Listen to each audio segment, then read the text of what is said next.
बाहुबली चौगले पुणे से पूछते हैं, नमोस्तु महाराज जी, सामान नगरी कायदा लागू होने से दिगंबर जैन मुनियों को मुनिचर्या का पालन करना मुश्किल होगा।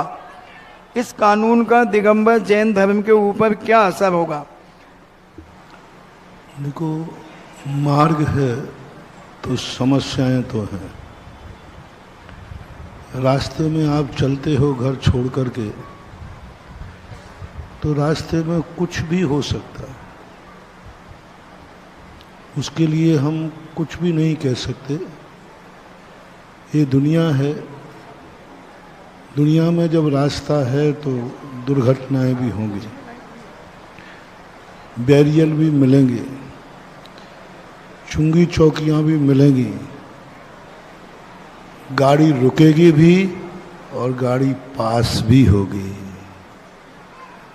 अब कभी सीधी सीधी होगी, कभी ले दे के होगी, लेकिन आज तक कोई गाड़ी चुंगी चौकी पर रुकी नहीं है।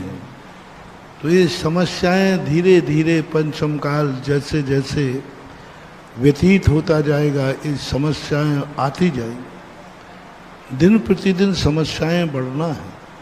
ये पंचम काल है। पंचम काल में अच्छे लोगों पर संकट ज़्यादा आए। पंचम काल में अच्छा धर्म मिटेगा, क्योंकि प्रकृति अपने आप में उन चीज़ों को बढ़ावा देगी जो चीज़ गलत की तरफ जाते हैं, क्योंकि प्रकृति ने अपना खुद परिवर्तन निश्चित किया है। तो ये सब चीज़ों के लिए तैयारी करके रखना चाहिए। तुम कहो कि ये रास्ता है, रास्ते में हमारी गाड़ी पंचर ना हो, ये कोई गारंटी नहीं ले सकता। आप खुद तैयारी करके चलिए कि पंचर हो जाएगी तो क्या करोगे। मार्ग पर चलोगे तो कोई भी दुर्घटना होगी, उन दुर्घटनाओं को सबको ध्यान में रखो। तैयारी क्या है। अब ये सारे मुनियों के प्रति आक्षेप आएंगे, कभी कोर्ट से आएंगे, कभी वकील करेगा, कभी समाज करेगा। उनको तो नहीं रोका जा सकता है। उनसे निपटने की तैयारी की जा सकती है कि यदि ये हुआ तो हम दिगंबरत को सुरक्षित इस ढंग से रखेंगे। यदि ये हो गया तो भी दिगंबरत रहेगा, ये हो गया तो भी दिगंबरत रहेगा। यदि हम सड़क पर नहीं निकल पाए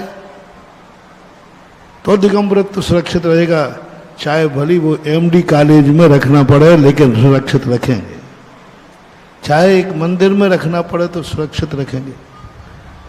हमारे आचार्यों ने ऐसे ऐसे धर्म को सुरक्षित रखा। जब यहाँ पर मुनियों का अभाव, दक्षिण भारत में मुनि महाराज एक नसिया के अंदर बंद होकर रहते थे।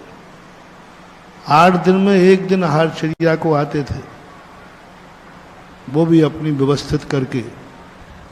फिर भी उन्होंने उस संकट में, आज तो कुछ भी नहीं है संकट, बीच में जो 600 वर्ष का काल आया, 600 वर्ष का, 1 साल का नहीं, 600 वर्ष में जो मुनियों की स्थिति विपरीत बनी, जो मुनियों को निकलना वर्जित हुआ, ऐसे समय पर भी हमारी समाज ने मुनि धर्म को सुरक्षित किया और मौका पाते ही मुनि धर्म आज सब में फैल गए।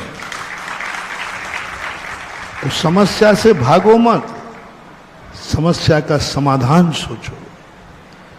विपरीतताओं से घबराओ मत, उन विपरीतताओं से जूझना सीखो। समस्याएं तो आती रही हैं, आ रही हैं और आती रहेंगे।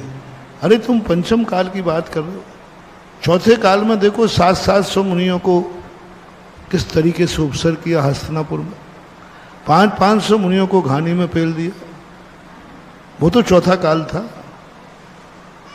चौथे काल में भी जब इतने बड़े बड़े संकट आ गए, तो ये तो पंचम काल है। इस काल में तो हमें और सावधानी रखना चाहिए। ऐसा